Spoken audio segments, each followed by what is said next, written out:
Korang-korang yang tengah tengok ni, sila komen lah kat bawah. Komen lah ada ke. Sebab kita orang nak tengok jugalah siapa hot view kita orang punya video. Sebab kita orang tak boleh nak tengok siapa. Just boleh tengok berapa view sahaja. Dan macam biasa, Nini akan bercerita dalam dialek Kelantan. So, mana-mana yang rasa payah nak faham dialek Kelantan, korang boleh tekan CC sebab kami ada sediakan subtitle bahasa Melayu ataupun bahasa Malaysia.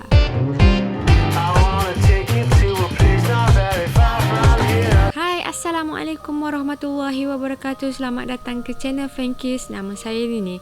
Kepada yang dah subscribe, terima kasih banyak-banyak. Yang belum subscribe, korang boleh check out our previous video dan please consider to subscribe.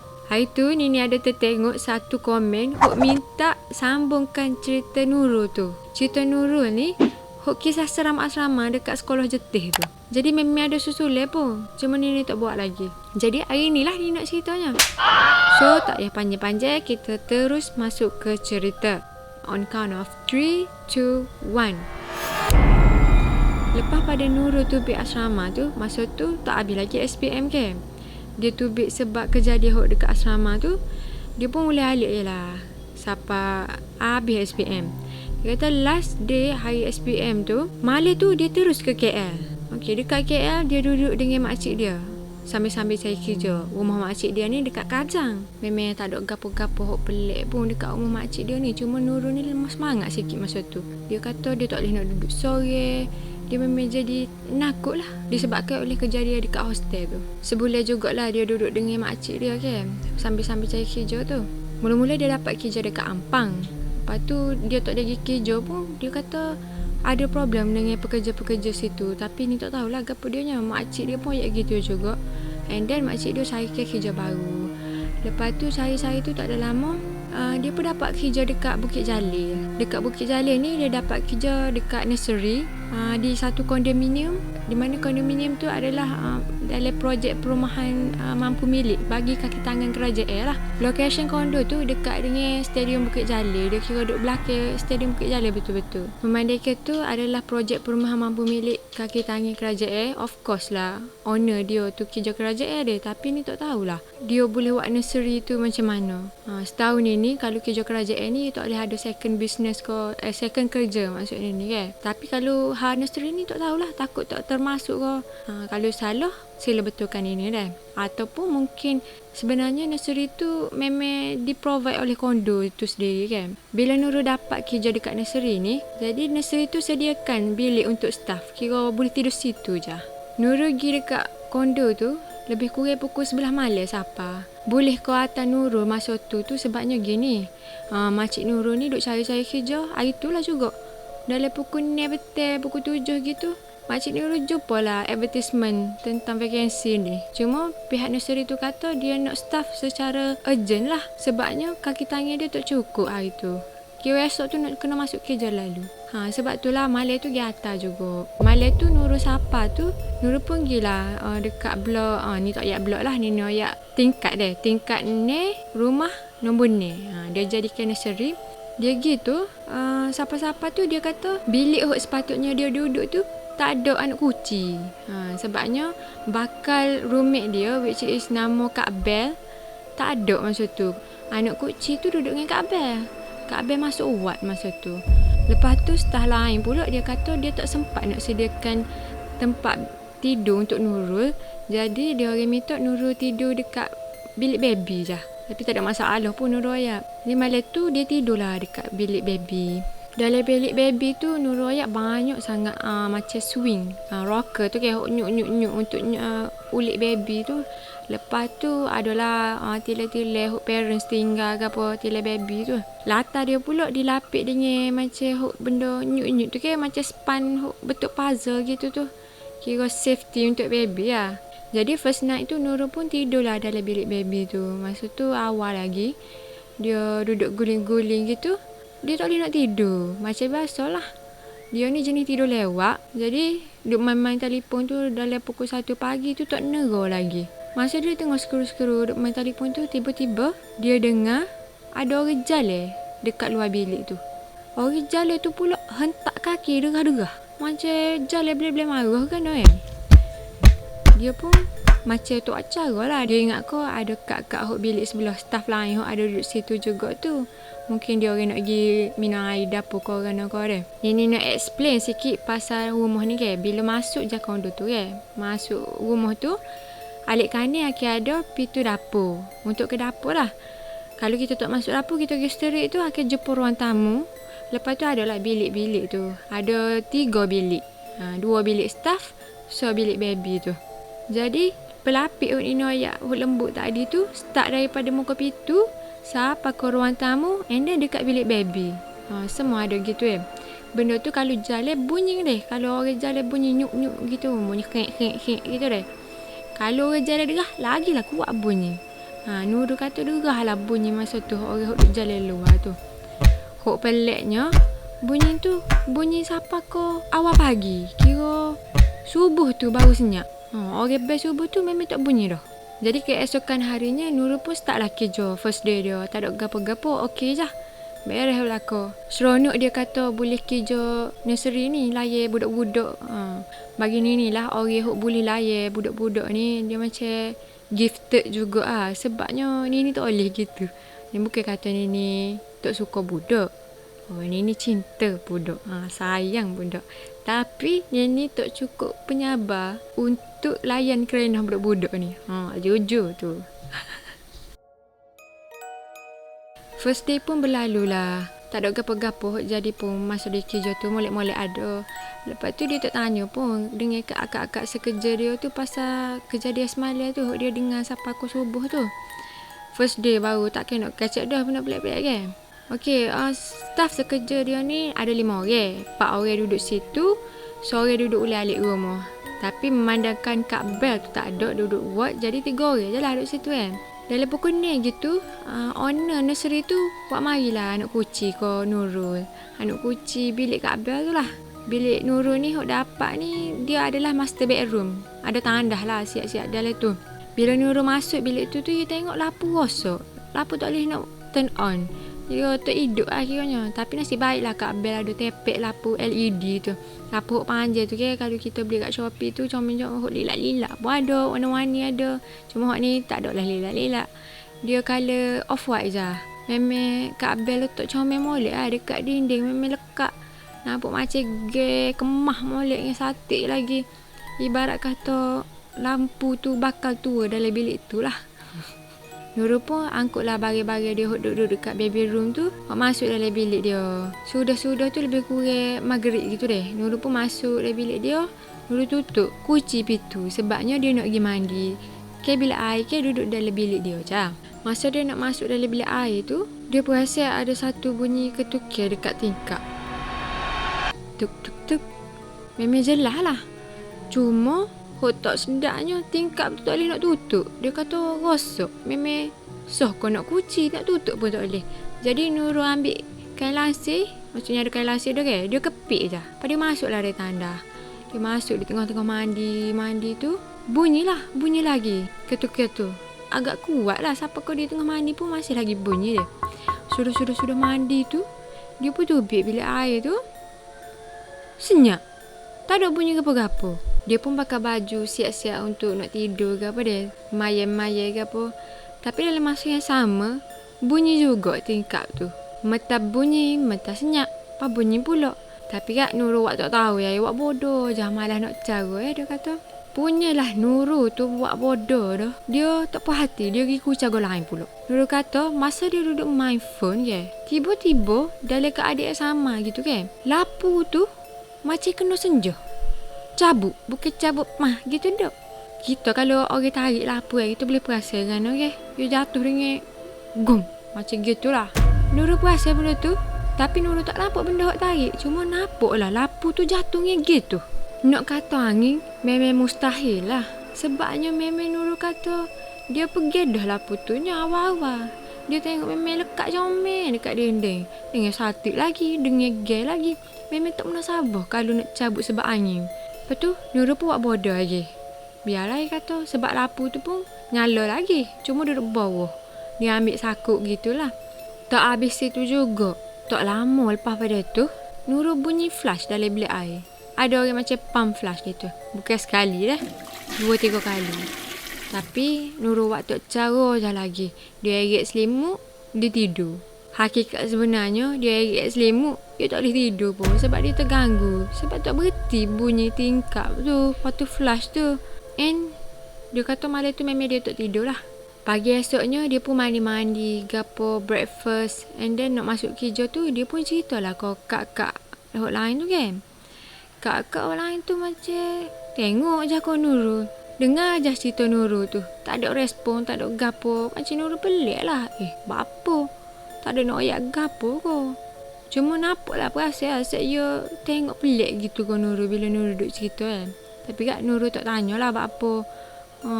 Bapa senyap kau gapo. Nurul cerita-cerita lepas tu Nurul pun senyap lah. Moga demo tu tak ada respon gapo kan. Jadi kerja-kerja tu pukul 5, pukul 6 gitu. Nursery tu pun tutup budak-budak pun balik lah. Bila nak masuk waktu maghrib gitu, tiba-tiba Kak Abel pun sapa. Dia baru tu ambil award. Daripada award, dia terus masuk kat kerja. Rajin molek Kak Abel pun. Okey, ni tak ingat nak oyak nama staff hok sekali dengan Nurul tu kan. 2 orang lagi tu kan. Kan dia 4 orang. Nurul, Kak Abel. Lepas tu ada 2 lagi hok duduk situ kan. Seorang nama Kak Nana, seorang nama Kak Ira. Malam tu Kak Abel gapo ada semua. Jadi duduk lepok-lepok dekat ruang tamu. Tengah makan-makan. Lepas tu Kak Nana dengan Kak Ira ni buka lah cerita pasal Nurul tu. Dia pergi oyak kau Kak Abel. Lepas pada Kak Abel dengar tu, Kak Abel pun oyak. Bilik tu memang gitu. Dia perasan pun sebab tu lah. Kak Abel ni sebenarnya dia biasa tengok kelibat-kelibat dekat rumah tu. Dalam bilik tu especially. Kelibat orang besar, kelibat baby, budak-budak gitu. Jadi nak cerita pasal Kak Abel pula gini. Seminggu sebelum Nurul masuk kerja tu, Kak Abel demam. Dia demam dah 2-3 hari gitu. Lepas tu malam dia demam tu, masa tu dia duduk lepok-lepok, duduk baring-baring atas katil lah dalam bilik tu deh. Dalam keadaan sama-sama sebab lapu tu memang rosak lama dah. Tengah dia main telefon, layar badan dia tak best tu, rasa letih lemah tubuh gitu tu. Tiba-tiba dia nampak satu kelibat budak. Bayang je lah. Bayang hitam legam. Dia kata tak ada nampak pakai baju ke apa. Dia memang macam bayang-bayang budak gitu. Lalu depan dia, bayang budak tu lebih kurang umur budak 5 tahun gitu. Dah dalam keadaan sama gitu kan. Kak Abel macam confirm tak confirm lah. Budak tu macam lalu dekat bahagian kaki Kak Abel gitu. Lalu sah gitu kan. Kak Abel pun agak nervous dah benarnya. Tapi dia buat tak tahu tak berganjak. Dia duduk atas katil tu. Lepas tu dia pun main-main telefon terus ke scroll tak tahu gapo tu. Lepas tu Kak Abel bunyi macam tapak kaki tepi katil dia. Macam ada orang jalan ke. Kawasan hok bunyi tapak kaki tu adalah kawasan hok macam masuk pintu bilik and then nak ke tandas gitu. Masuk Kak Abel bunyi tapak kaki tu, Kak Abel pun paling lalu ke arah bunyi tu. Kak Abel nampak ada seorang budak. Budak tu duduk jalan muna mandi. Bukan jalan yang macam lopak-lopak gitu. Duduk main teng-teng gitu ke. Panggil lopak teng-teng kat kawasan hok tu lah. Kawasan lalu pintu masuk dengan tandas tu. Bila nampak gitu, memang terkejut lah Kak Abel. Esok tu, kau larak demam dia. Sebab tu lah jadi kau boleh siapa pesel tu. Memang dia letih doa lah tubuh dia. Dah lah dia demam ke. Lepas terkejut dengan tu. Double lah demam dia tu. Itulah yang jadi masuk kerja tu. Pesel, bawa lagi siapa kuat. Masuk hospital apa. Selain daripada tu Kak Abel ada cerita lah. Dia pernah nampak kelibat baby dalam bilik tu juga. Baby tu kecil je. Hok jenis baby baru-baru boleh jalan. Tapi baby Tina lah. Pakai baju gaun. Cantik lah. Duduk teh-teh dalam bilik tu. Noyaknya Kak Abel ni nampak sama dah. Tapi malam tu noyaknya dia terkejut. Sebabnya mungkin bayar tu hitam legam kali. Sekali nampak juga kot. Pakai baju ke gapo ya. Ada juga time-time tu boleh lemah ya. Dia tak boleh nak kontrol kejut tu. Kita berbalik kepada cerita Nurul tadi deh. Nurul ni selepas kejadian dia kena kacau tu kan malam tu deh. Nurul pun ambil lah bagi-bagi dia waktu ambil luar. Dia kata dia nak tidur dekat ruang tamu je. Betul lah kat luar tu ada satu rak bertingkat-tingkat. Lepas tu ada ruang kosong laci gitu. Dia boleh sipir bagi-bagi dia. Jadi dia tak ada nak tidur lah dengan Kak Abel dalam bilik tu kan. Memang sejak dari tu Nurul ni duduk je ruang tamu tu. Dia tidur situ, dia makan situ. Cuma kat luar tu kan ada tandas juga. Dia guna tandas kat luar tu lah. Nak oyak ceritanya, setiap hujung minggu semua staff akan balik lah. hari Jumaat Sabtu, bukan hari Sabtu Ahad tu memang semua staff pakai balik rumah masing-masing, termasuklah Nurul. Dia kiasar Kelantan, dia balik rumah makcik dia lah dekat Kajang tu. Tapi ada satu minggu tu arwah Tok Nurul ni sakit tenat, jadi makcik Nurul ni balik dah dekat Kuala Lipihnya. Tak ada orang dah dekat rumah dia kat Kajang tu. Nak tak nak Nurul terpaksa lah duduk dekat rondo ni sore-sore. Tak balik lah dia minggu tu. Masa Nurul duduk sore tu, dia kata dia gila semaya dekat bilik baby, maya maghrib ni. Sudah semaya maghrib ke apa, dia pun baca-baca Quran bila-bila tunggu maya esok lah. Bila orang esok tu, Nurul pun semaya lah. Dia pun start maya tu, akad takbir, sujud, rokok ke apa tu. And then sapalah rakaat ketiga. Masa tu dia baru je nak rokok. Tiba-tiba dia dengar orang bisik terpiling ayah. Panggil nama dia, Wahidah ni nama Nurul jugalah, sebab nama full name Nurul ni Nurul Wahidah. Dia macam terkejut dah. Cuma dia kata, perasaan dia ya kau, sebab duduk sore ke kesik macam-macam boleh jadi. Dia pun teruskan semaya. Dia duduk semaya. Masa rakaat ketiga lagi ni. Tapi masa tu sujud kali kedua tu, sebelum nak naik rakaat keempat. Masa tu dia bunyi pula sekali lagi, Wahidah. Lepas pada tu memang dia berhenti tu lah. Dia berhenti semaya situ. Dia pun tubik luar kat ruang tamu. Dia pasal TV dah. Lepas pada tu dia rasa tenang sikit, baru dia maya esok semula. Dia kata bila dia pasal TV dah tu, dia rasa macam bila bising kita kalau sunyi ni kita rasa kesik dah. Bila bising ni rasa okey sikit. Dia semaya tu alhamdulillah tak ada gapo-gapo. Masa tu memang bunyi derah lah TV, tapi okey lah, at least boleh maya ngemolek ke. Selesai solat tu, Nurul pun duduk lah ruang tamu tu. Tak ada gapo-gapo dah lah. Dia kata alhamdulillah. Lepas tu dia buka lah sliding door tepi TV tu. Ada sliding door besar gitu. Dia kata tu dia rasa macam cara paling selamat untuk elak gangguan. Sebabnya bila dia buka sliding door tu, cerah. Memang cerah sangat lah depan kondo tu. Ada mall, ada universiti, lepas tu ada macam bangunan Astro gitu. Memang cerah sangat lah. Bila buka sliding door tu, memang akan nampak bumbung stadium Bukit Jalil tu. Enggak kalau stadium ke cerah ke. Dia rasa macam tu dapat mengelakkan daripada gangguan lah, dengan bising, dengan cerah. Disebabkan kejadian gitu tu, Nurul you jadi kau takut tau dok. You memang mudah sangat terkejut. Contohnya kalau you duduk relax ataupun dia buat something, tiba-tiba ada orang mai buat kejut ko, ada orang mai tegur pun, dia memang kejut sangat-sangat. Dia kata memang habis dia ke akhir derah. Jadi debar lah. Itulah antara pengalaman masa Nurul kerja. Tapi lo ni dia tak kerja dah. Dia sambung study. Dia ambil diploma psikologi dekat Kelantan ni je.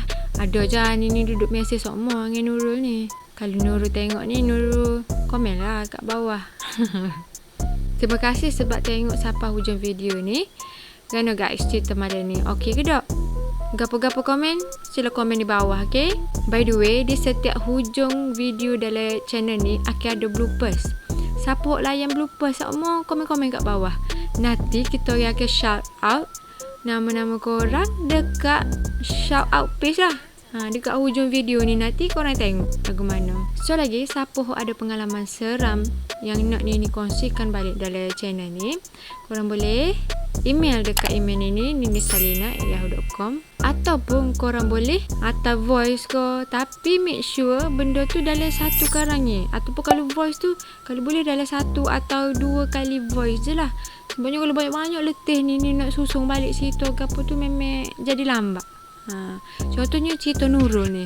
Cerita Nurul ni baru rilis disebabkan oleh hari tu Nurul chat ni dekat IG. Dia cerita gitulah, sepatah gitu. Jadi lambat lah. Lepas tu betul ada orang minta macam komen awal-awal tadi. Dia minta nak dengar cerita Nurul. So ni buat lah terus. Cerita Nurul ni lagi pun lama dah skip. Cerita-cerita lain ni skip tu minta maaf banyak juga. Ni buat ahok mana seni dulu. Tak ada lah. Habis lah. Kita jumpa in the next video, insyaAllah. Assalamualaikum. Love you all.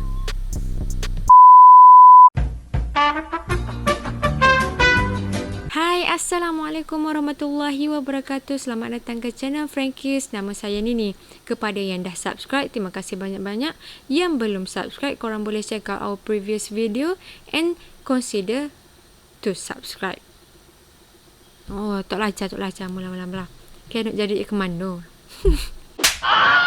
Dan macam biasa, Nini akan ceritakan dalam dialek Kerateh. Masa maghrib gitu, Nurul pun masuk bilik dia kunci pintu. Nurul kunci pintu tu bukan gapo nak pergi mandi. Kira bilik air duduk dari tandah. Bilik air dari tandah pula. Jadi malam tu dia orang pun duduk lepok-lepok, makan-makan. Lepas tu kecek kosi-kosi ke apa tu.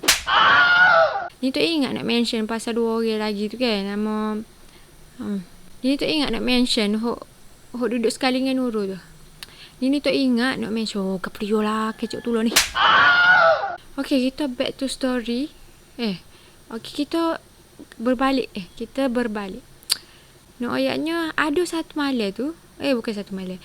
Nak ayatnya ada satu minggu tu. Arwah pula dah. Yalah kau. Ada satu minggu tu. Arwah Datuk Nurul mati. Mati. Menuduk. Aku ni bingung lah. Tapi ada satu minggu tu ke. Kemuluh. Aduh, kemuluh. Aduh, gila sangat ayat. Masa Nurul duduk sore tu, Nurul kata dia semaya dekat bilik baby dia. Masa maghrib, dia mayam. Pula ada banyak pula mayam. Kalau you relax, duk buat something ko, tiba-tiba orang mari tegur ko. Apatah lagi kalau orang mari buat kejut Apatah lagi. Itulah antara pengalaman Nurul semasa dia kerja. Pala ni dia tak kerja dah. Dia sambung belajar dalam diploma psikologi dekat Kelantan ni lah. And still lagi kontak dengan saya. Okay. Lepas tu? Oh, habis dengan gitu ya? Habis lah cerita dia. Gitulah. Tak ada lah. Habis lah. Kita jumpa